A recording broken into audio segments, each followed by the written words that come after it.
Hello, and welcome to Sacred Herbalism, the full moon segment of the Elder Tree podcast, where we explore how plants and fungi can support us to enter into a sacred relationship with life and the living world. I'm your host, Stephanie Hazel, herbalist, anthropologist, and a deep lover of this wild world. Let's walk into the moonlit forest together, into a world of magic, mysticism, psychedelic teachers, and, of course, the plants themselves. Are you ready?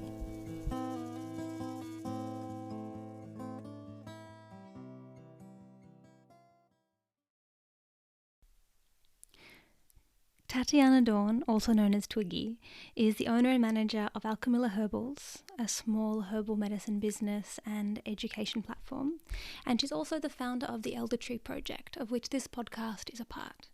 She has an amazing ability to dream and vision boldly and bravely and call other people in to participate in the creation of something truly wonderful.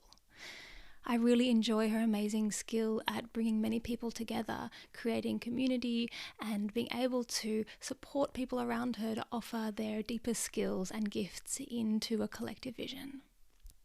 Tatiana is a mother, a herbalist, a teacher, a permaculturalist, and trained in a variety of traditional medicine and ceremonial skills.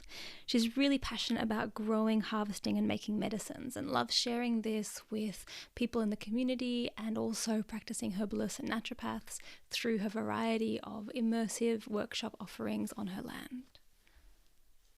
She has a real conviction that plant medicine belongs to the people and is for the people, and this drives her particular interest in teaching self-reliance in herbal medicine and introducing people to the plants that grow in their local area, both wild and naturalized.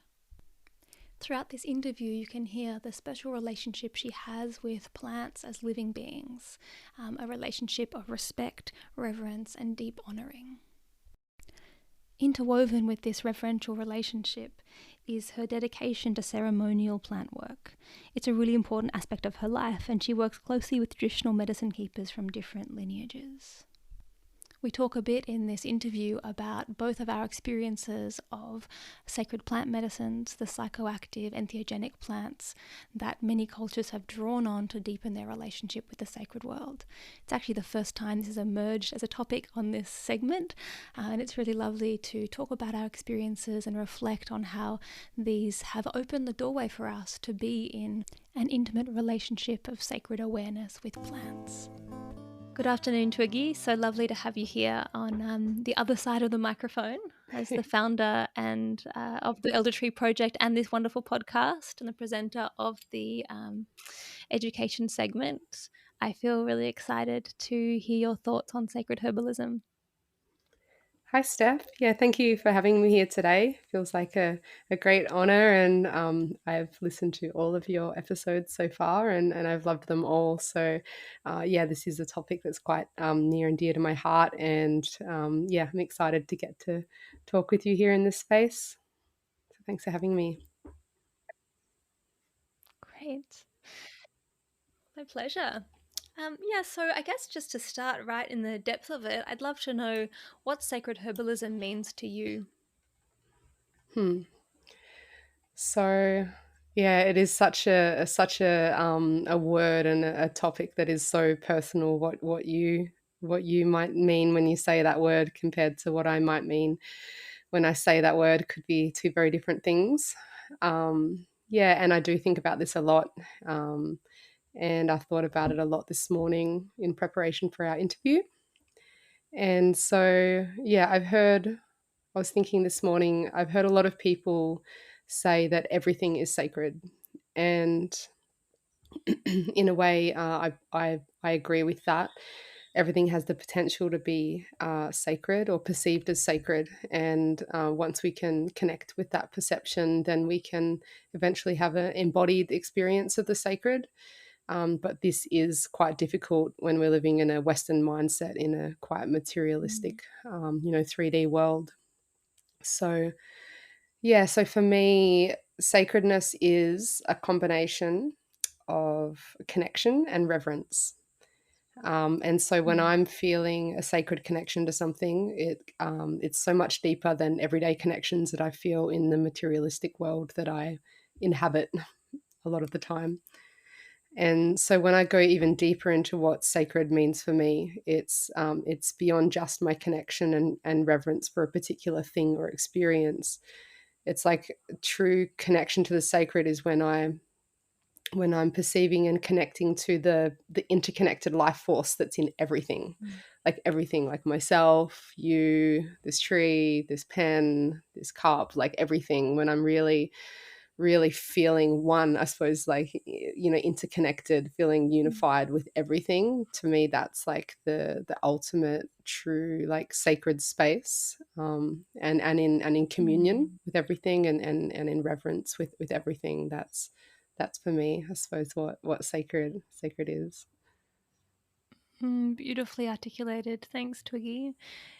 What I'm hearing there is almost like the sacred relationship can be had when something that we are connecting with helps us to merge through that one being and into the whole system of life that Yeah. it's part of and we're all part of. And that's when that we all become sacred. Yeah, definitely. Yeah. Yeah. It's like my connection with motherwort. I was out this morning and just, stroking her because, like, the motherwort plant, I think you probably know this, she's like my best friend in any kingdom.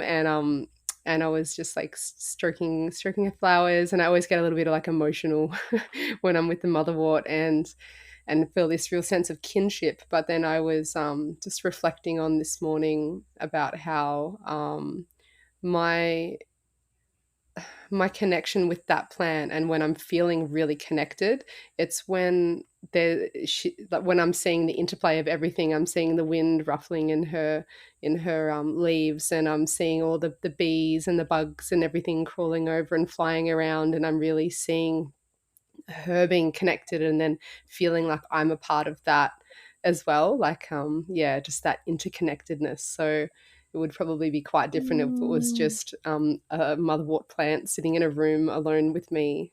Would be very different to just that feeling of like Mm. everything in nature and being that interplay of all the other life forces that are in and around her and me as well. Mm. Yeah, again, really beautiful image of that ecological interconnectedness that can be spiritual in its intensity of, Mm. how much it moves our hearts. Yeah. Almost like that plant is a gateway. The plant and the way it is standing in sacred relationship with all of life is like a gateway Totally. for you to feel into and remember your own sacred relationship to all of life. Yeah, I love that. Yeah, like a gateway. I really like that. I know that, like, a lot of people perceive like the sacred as something that's superior or something that's above, or like a deity or a consciousness, like a higher consciousness, or a state of being or a thing that's like superior to where we are, and as small, petty, humble humans. But that's not really kind of how I feel it and perceive it. It's more just there feeling that like equality, interconnectedness. So I like what you say about that gateway, because it's not like a ladder to climb up to reach the Mm. higher state, to bow at the feet of the almighty deity, whoever that is. It's this the real, like, the life force that's right there. If you can just kind of step to that gateway and step through it, or utilize the tools to do that. So yeah, thanks for that word. There's a nice Mm. piece in it. Yeah. No worries. Yeah, what you described really brought that to me.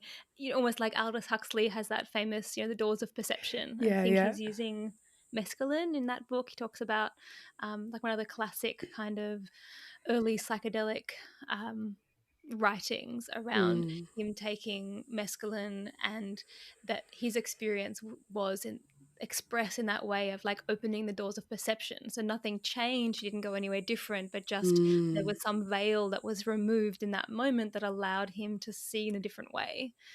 And when we see in that way, we can see the like shimmering aliveness of all mm, things, and that there is almost this like web of life force, as you said, that interconnects all things. mhm.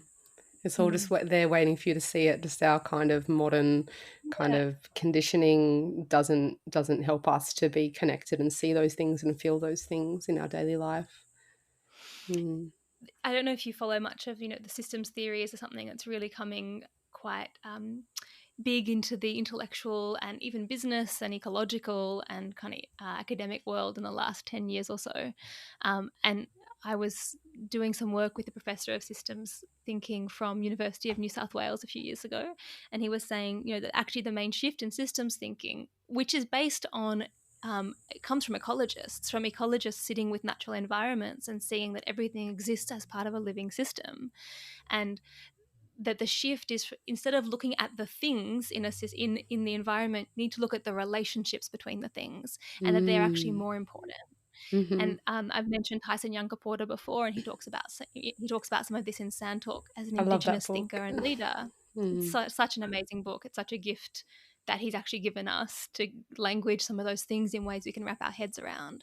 And again, there's that relational prioritization of like how things are working with each other and in relationship with each other, rather than in our very individualistic kind of perception of the world. We're very focused on the things, the individual people, the individual plants, and what they are and what they mean. And Mhm. I think a lot of Indigenous peoples would say, like, well, they mean nothing outside of healthy relationship, Mhm.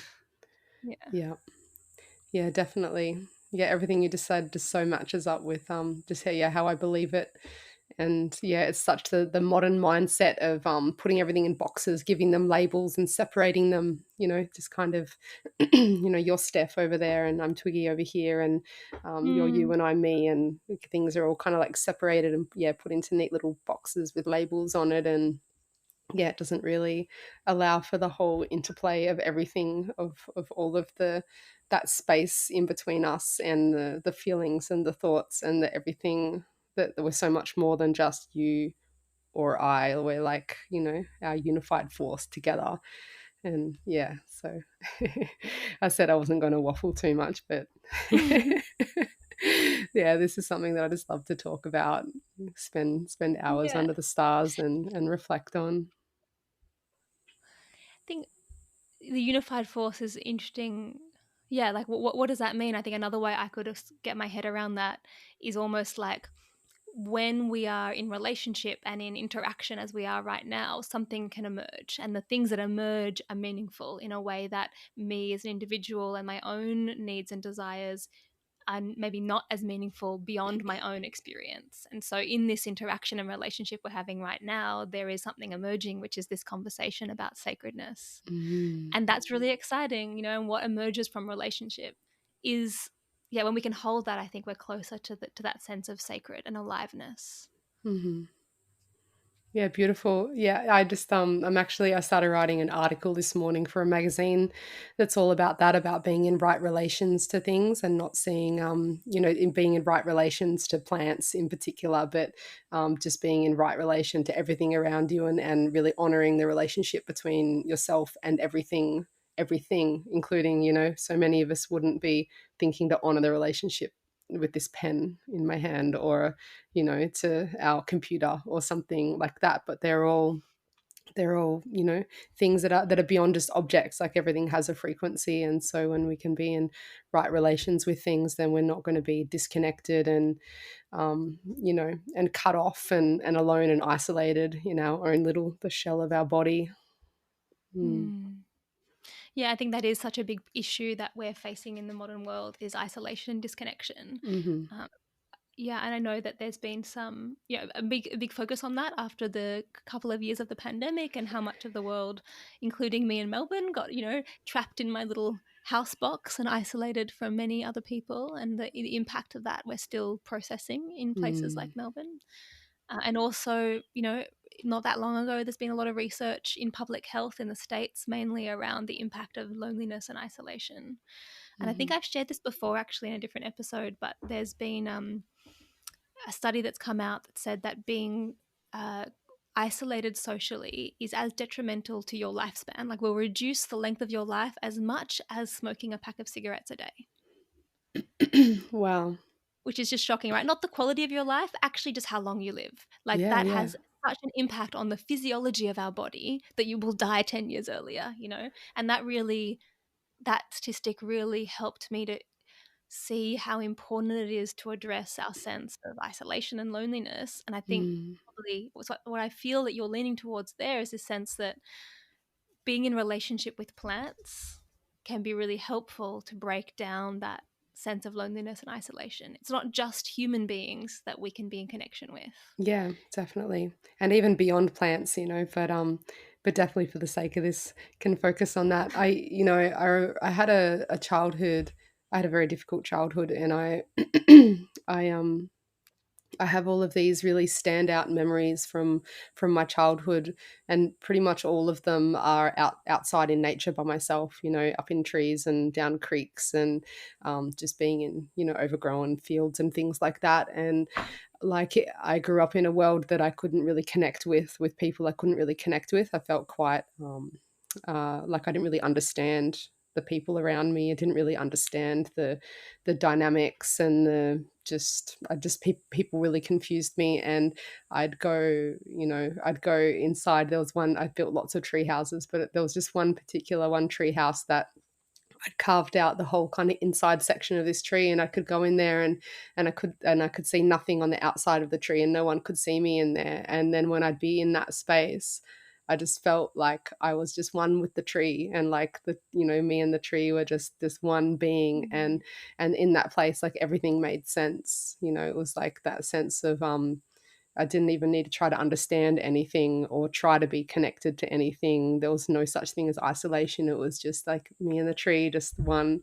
and having the same thing going along the river's edge, and just having like the smell of lantana, like being intoxicating, like so intoxicating, like the smell getting so intense that it was like the smell. And this is such a strange thing to try to articulate, but it was like the smell was aware of me. It's like the smell, and I had like a conscious interplay, and it really I was having some pretty deep processes as a young child, just with smells, particularly lantana growing along this creek, and just pine and different smells that would seem to even just have a life force of their own, that I would be having an interconnection with, that made more sense to me than with humans, and with the going into a shop or going into all of these environments that I was in, that just made no sense to me whatsoever. And then I'd be in nature, just me and nature, and then felt like there was no separation, like we were just kind of one. Yeah. Beautiful. How old were you at this time? Well, that's pretty much my childhood.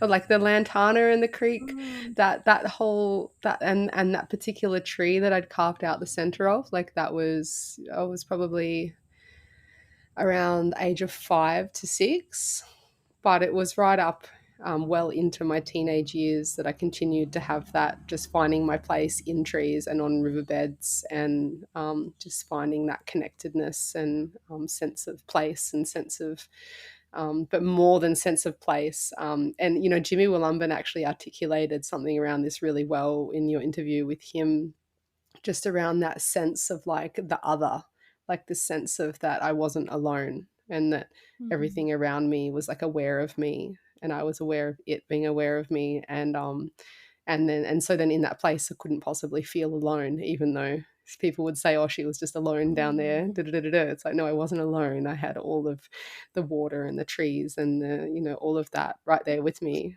So yeah, the whole concept of being alone and being disconnected, you don't need to just be around other people to have connection, and to feel like really deeply bonded with something as well. Yeah, beautiful. Thank you. That's a really moving image of a small child being cared for by the natural environment, the plants and the land that you're on, and just how Mm. intimate that can be, that experience. It sounds really nurturing and intimate in a way that, yeah, I feel really joyful for that little girl, that she was having those experiences in spite of or alongside the other experiences she was having. Mm. Yeah. Thank you. Thanks. Thank you. Hmm. So I'd love to know, in this exploration of the sacred with plants, at what point did you start to get interested in medicinal plants? And how did the sacred weave into your unfolding relationship with plants in a more specific way? Hmm. Well, I probably didn't really have any kind of language or awareness of sacred as a thing until my late teenage years. Like in this moment, I'm actually reminded of I'm not sure if you've ever heard of Melodoma Patrice Somé. He's a Dagara West African fellow that's written some amazing books. And there's this one book that he's written called Of Water and Spirit. It's one of my favorite books in the world. And at the very beginning, he says our tribe has no word for magic. We have no word for supernatural, because for us, things that your culture would consider magic or supernatural are just daily occurrences for us, and we don't have things that we don't believe in. Like everything is possible, and miracles happen every day. We don't have a word for miracles. It's just something that just happened. So yeah, that kind of, in a way, yeah, like the sacredness as a child and teenager, I had no way of kind of contextualizing my experiences. No one else spoke to me about things like that. It was just my own weird thing that I had, that people around me didn't seem to experience. So yeah, it wasn't until probably my mid to late teenage years that I started really realizing there was other people out there, and I could actually start kind of developing some of my this as a thing. So I was growing herbs from when I was 15. When I moved out of home, I was growing herbs, but I was just growing herbs and just growing vegetables. It was pretty straightforward. But then I started having this like amazing feeling when I'd see bottles of oil with like a sprig of rosemary in it, and just be like, oh my gosh, wow, I just love how that makes me feel. And started just collecting any books that I could. By the time I was like 18, I was just collecting any book that I could find about herbal medicine. But always the thing that would get me is where it was like, magic, or, I wouldn't say I was like into like witchcraft, but I was always romanticized by fairies and magic and rituals and spells and um, those kind of things. They're the things that would pull me in, as more than treating myself with the herb and saying, oh, I'll grow a herb to treat my XYZ. It was more like, oh, I want to grow this herb to make spells and to just have mystery and magic. And so yeah, by the time I was 18, I was finding a lot of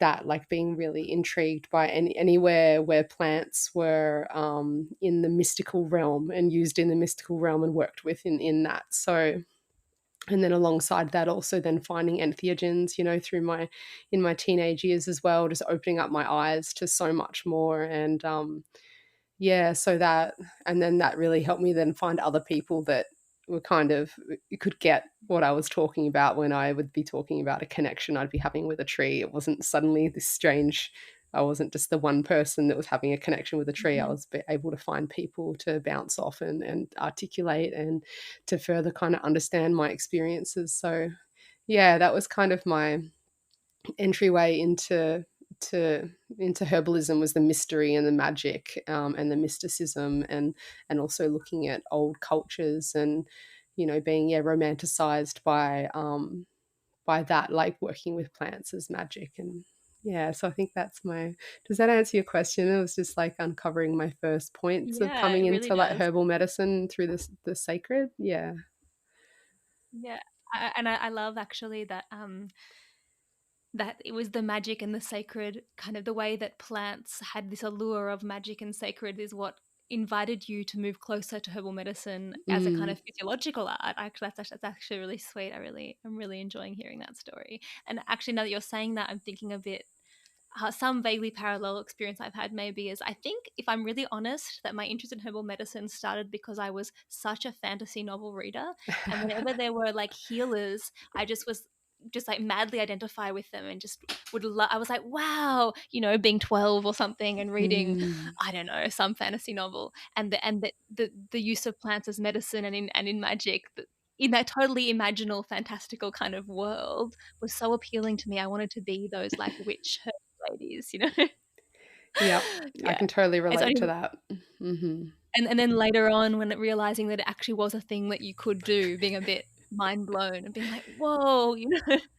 That's not Mm. just a fantasy novel. Yeah, yeah. Yeah, beautiful.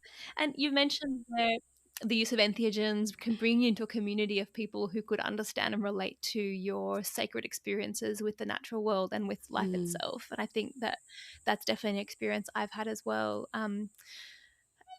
I want to weave back to what you were saying at the beginning around the way that being in your garden with Motherwort this morning was really tapping you in to, you know, it was opening that doorway for you to feel that interconnectedness with all life, mm, almost because, you know, the plant is, I find that plants are so present to their interconnectedness and they're so alive in that sacred relationship all the time that they almost can be teachers there or doorways there. mm, So just wrapping us back to there, I think that many people have had the experience of entheogens being the plant that opens, or the plants that open those doorways of a perception for them, that then allow them to continue to get better at opening that door in a non-psychedelic way. I'd love to mm. hear a bit more about any experience you've had with that.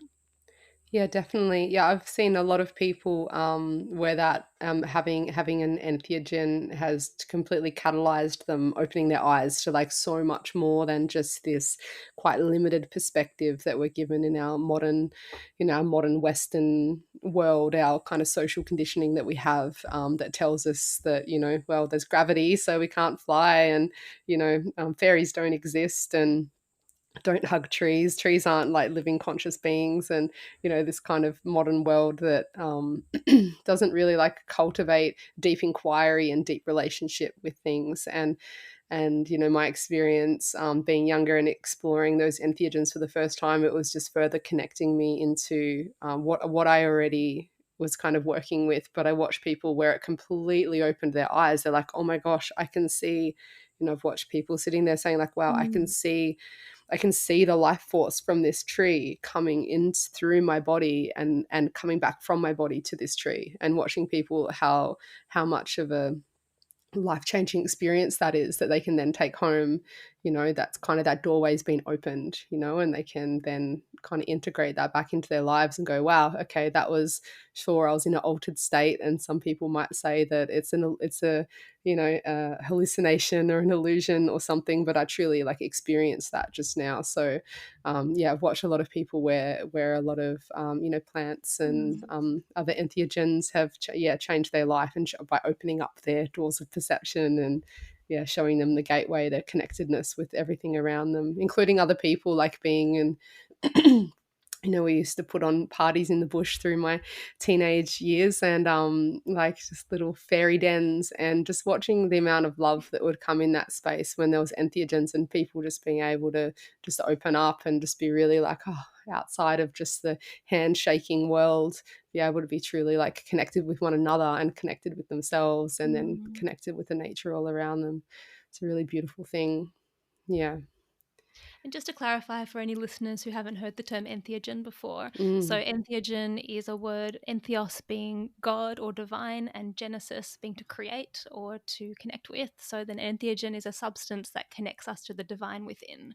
And it's a term that's used originally in anthropology, but then through psychedelia, to talk about psychoactive plants that create a spiritual like experience. And so the ones that normally fall under that umbrella would be ayahuasca, DMT, psilocybin mushrooms, so not actually a plant, all the mescaline containing cactuses, peyote, and generally people are referring to plants or fungus that have a traditional sacred ritualistic use in traditional cultures.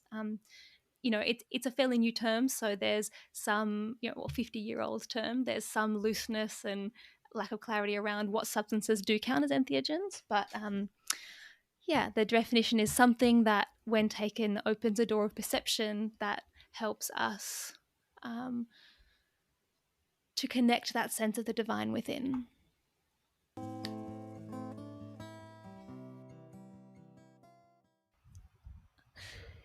So, Twiggy, you mentioned entheogens being a way that you found community and found a deeper experience of that sacred relationship to plants and the living world.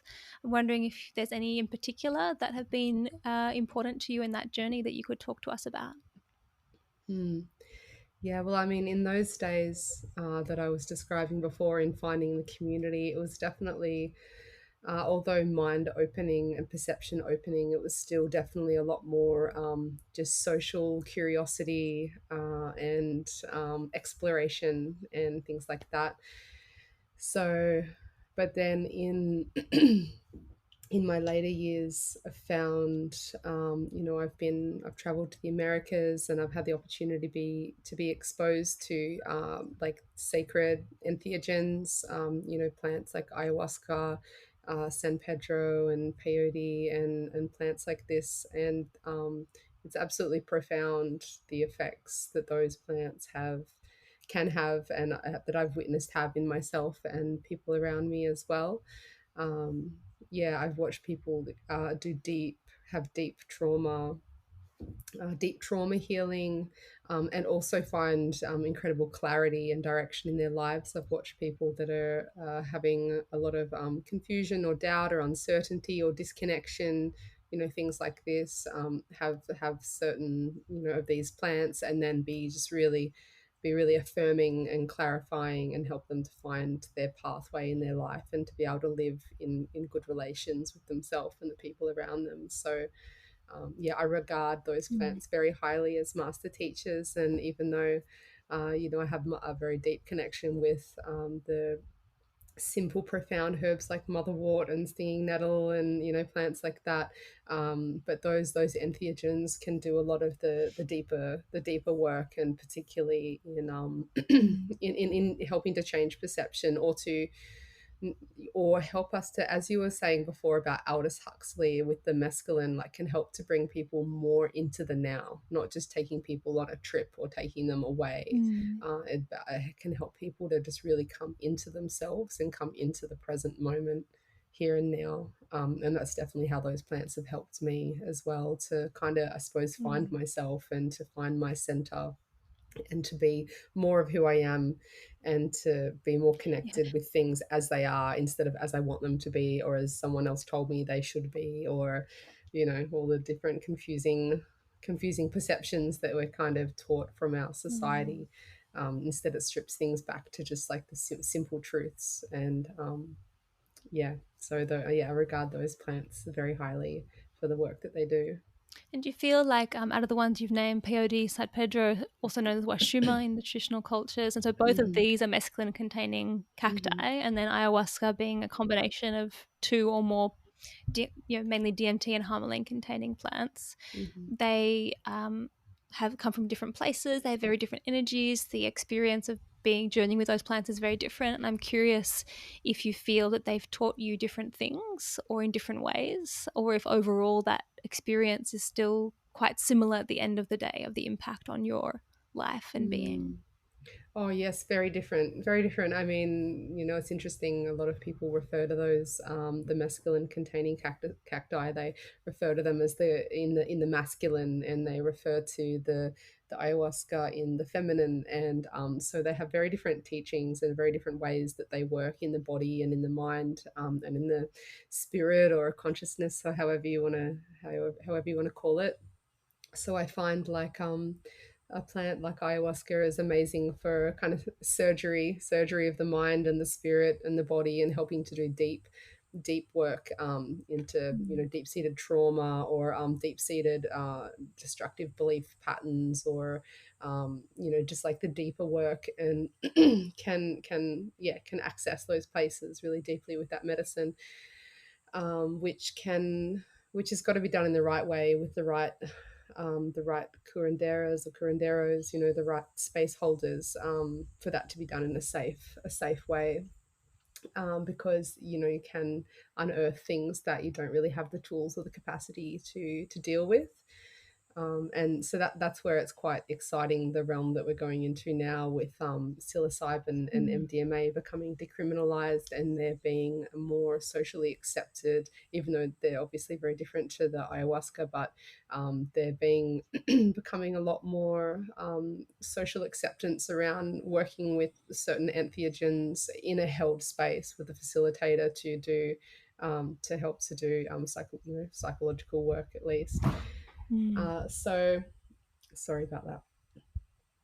Um, but Yeah. then, yeah, the energy of the cacti, the huachuma and the peyote. Well, I mean, those two, even though they both contain mescaline, they're very different from one another in how they work. Mm. And I probably had a lot more experience with the peyote, and that being more a very heart opening, but also very very clarifying, very like those things I was talking about before, about seeing people really Mm. finding purpose and direction and clarity and certainty about who they are, and also can that medicine can really bring people into the present moment, into the right here and now, whereas like a plant like the ayahuasca can take you into your childhood, can take you into regressive states, or it can take you into all kinds of different places, but then the medicine like the peyote can bring you more into the present, into just with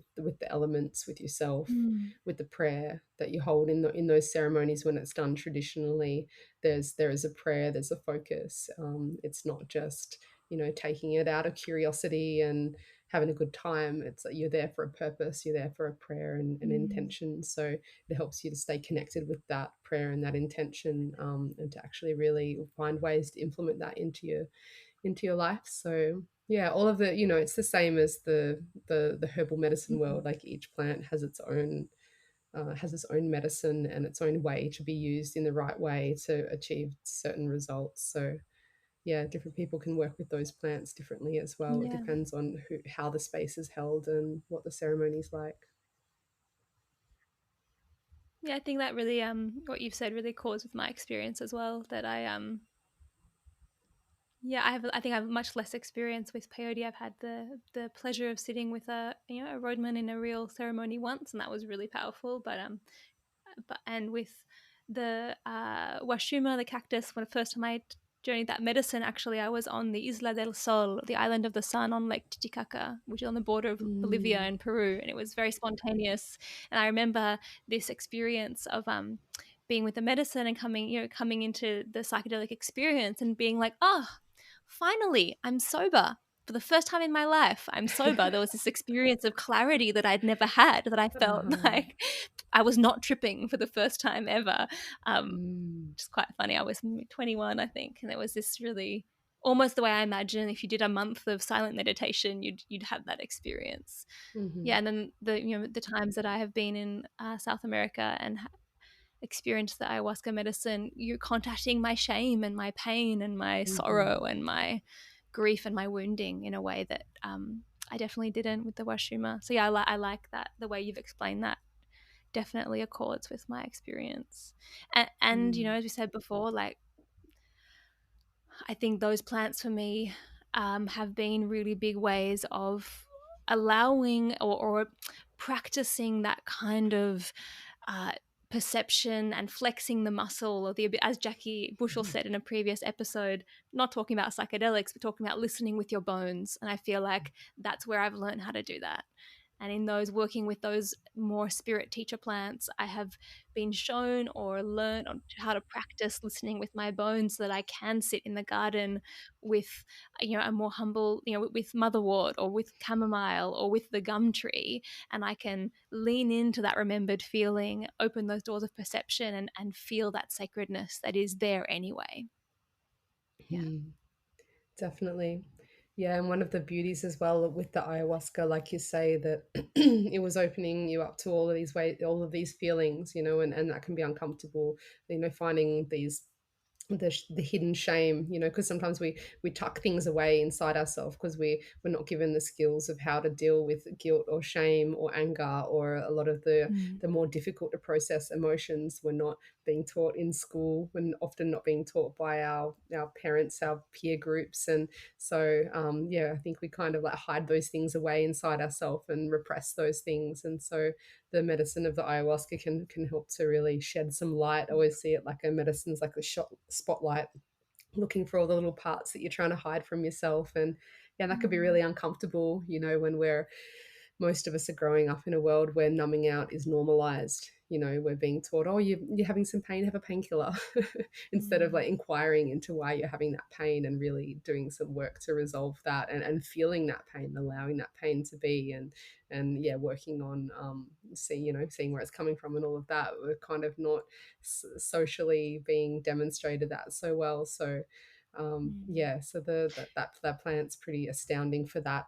And that's why, again, it's got to be with the right facilitator that can help to provide a safe space for that exploration. Mm. I think the great tragedy there that you've reminded me of is that we can't selectively numb out. You know, like the idea is that wouldn't it be great if we could just numb ourselves to our shame and our guilt and our grief, and but still be open to the beauty and the joy and the bliss of life, and we just can't, you know. And Mm, so when we are held in that right way with those plants, or do anything that enables us to get really into contact with those unpleasant emotions, that's actually a gateway into more blissful, ecstatic, sacred experiences of being alive, you know. mhm, And I know after those experiences, and some experiences I've had with that plant have been horrifically awful and uncomfortable and so mhm. painful, because I'm looking at all these things that I've really tried hard not to look at. But then afterwards, I'm so much more in touch with myself that I can feel the bliss and the joy that's there as well all the time. Mm. Mm. Yeah, well, what you resist persists. Or as I heard someone say to me once, you know, the more energy you give into pushing something away is the power you're giving it to push back. So when Mm. you're you know, when you're denying these things, that it can just build up and build up and build up. So when people just get home at the end of the day, and instead of decompressing and integrating and like feeling, they're going, oh, I'm just going to flick on Netflix and, you know, have something to numb out, you know, have alcohol or whatever they're having to just kind of escape what they're feeling. It's all building up somewhere. And so, you know, that's a breeding ground for a lot of, you know, depression, anxiety, social disconnect and things Mm. like that. So yeah, but again, that it's hard for people to find a way if they're not being shown, it's not being demonstrated in our society how to work with these And harder I would emotions and argue that accept throughout them. history, yeah, I would argue actually that throughout history, the way that humans have evolved having these experiences with these sacred teacher plants, these psychedelic entheogens, and that is how we are shown and reminded Mm, how to be in touch with these deeper, more difficult, and more beautiful aspects of aliveness. You know, and I don't think it's so much a problem that somehow our society doesn't know how to do that. I think that those plants are a way that humans mm, have always done that. And I'm so excited by the fact that they are seeming to be gaining some permission again in the world and some legitimacy to help us recontact our sacred aliveness. And yeah, my fear is beautifully. that it's being taken into a really clinical and mechanistic, yeah, almost like trying to be taken into this worldview of physiological, mechanistic, isolated beings, Mm, and that's the very thing that those medicines exist to disillusion us from. And so, you know, you've mentioned a few times the importance of working with these kinds of teacher plants in really good, well-held containers by people who are trained to this and have dedicated their lives to this. Um, and you know, also like that there's a framework of kind of when we're held in that way with someone who knows what they're doing, then there is a framework and a language that we can help to integrate those experiences that we've had mhm, in a healthy and useful way, where they keep giving us gifts rather than just further disconnect us from ourselves. We don't know how to make sense of them in our lives. And I have a fear that the way that psychedelics are being brought back into our culture is really missing that sacred context and that ritual container. So yeah, my prayer in this conversation, my prayer is that those plants somehow find their way into our culture in that way, in that ritual sacred way. Mm-hmm.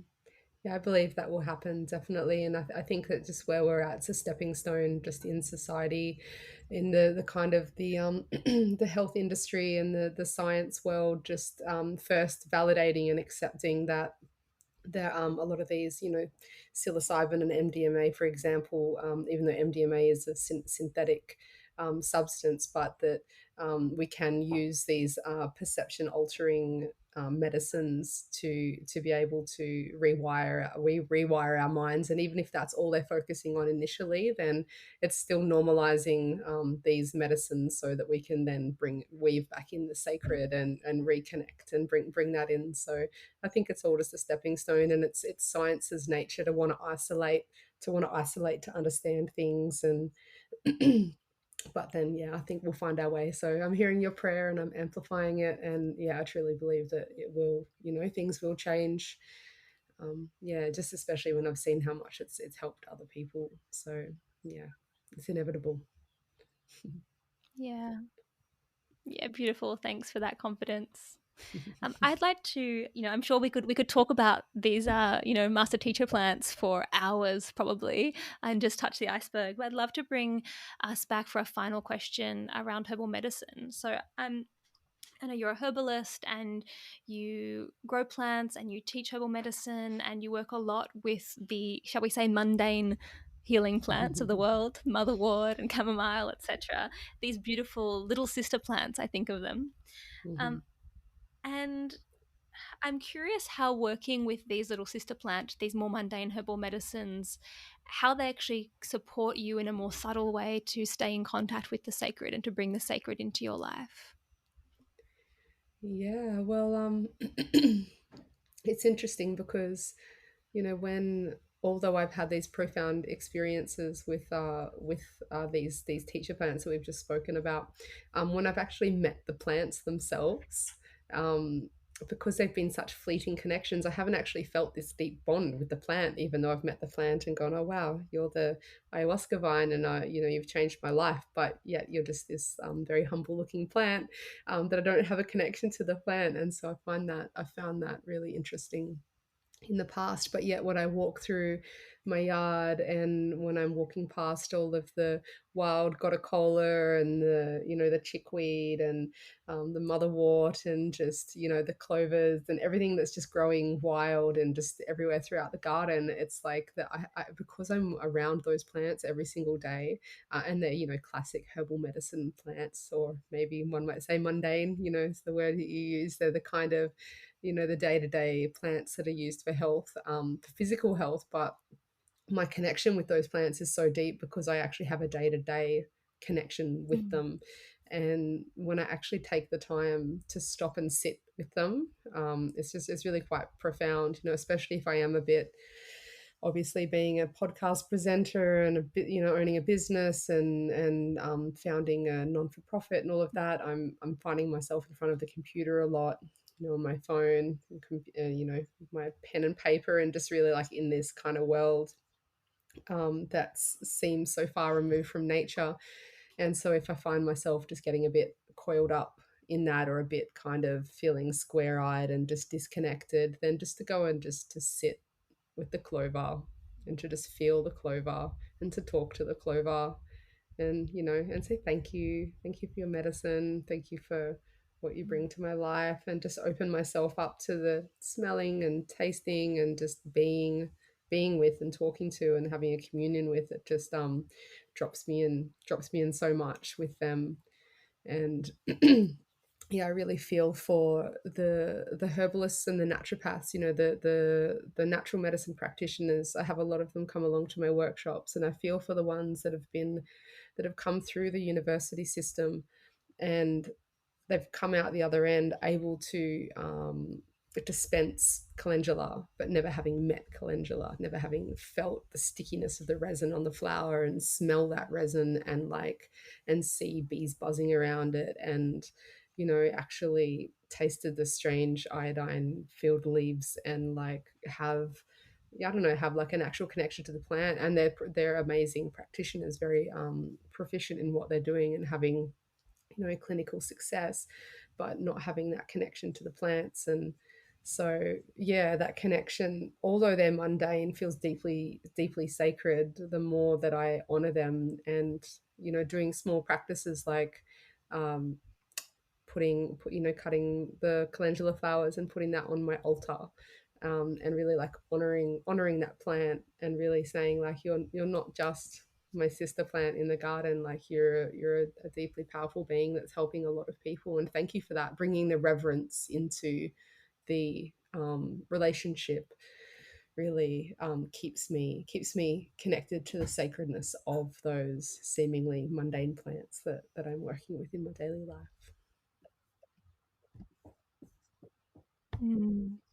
So hopefully that answers your question. Yeah, thanks, Twiggy. I'm really hearing then, a theme that just comes up in every single episode on this podcast, which I think is really telling. That importance of approaching those plants with gratitude and reverence is actually what creates that sacred experience and that sacred relationship. Almost like our own inner, the way we orient towards those plants is what creates that sacredness, or allows us to open the door in our own heart to that sacredness. Thanks so much. It was such a pleasure to have this chat with you. And I just love, there's so many things you said that sparked deeper understandings in me about this topic that's actually really hard to articulate and very nebulous. So it's always such a pleasure to co-create a deeper understanding of what it is to be in sacred relationship with plants, and how plants can help us be in sacred relationship with life with you. Thanks, Twiggy. Thank you so much for having me on here today, Steph.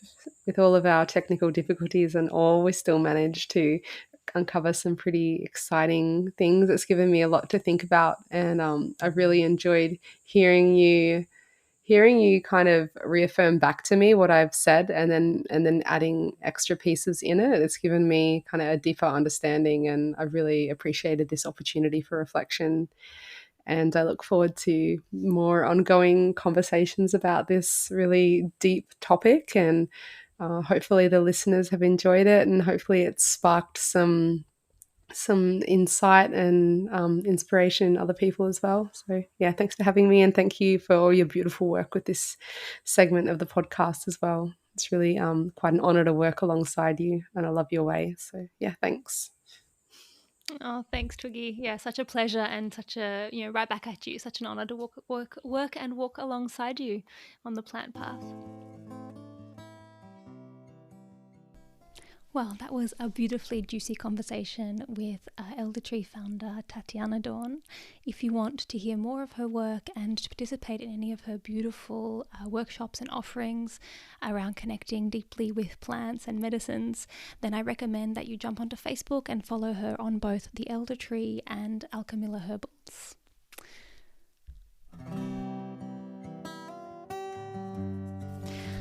That's us for this moon cycle. I'm so glad you walked into the dark forest with me. This podcast is part of The Elder Tree, a non-profit dedicated to empowering people through grassroots herbal education, weaving a strong community of herbalists, healers, and plant folk in Australia. You can head over to theeldertree.org to find out more. If you like this episode, we'd love you to subscribe. And if you know who we should interview next, drop us a line. See you next month, and in the meantime, may you be blessed with good health and many plants.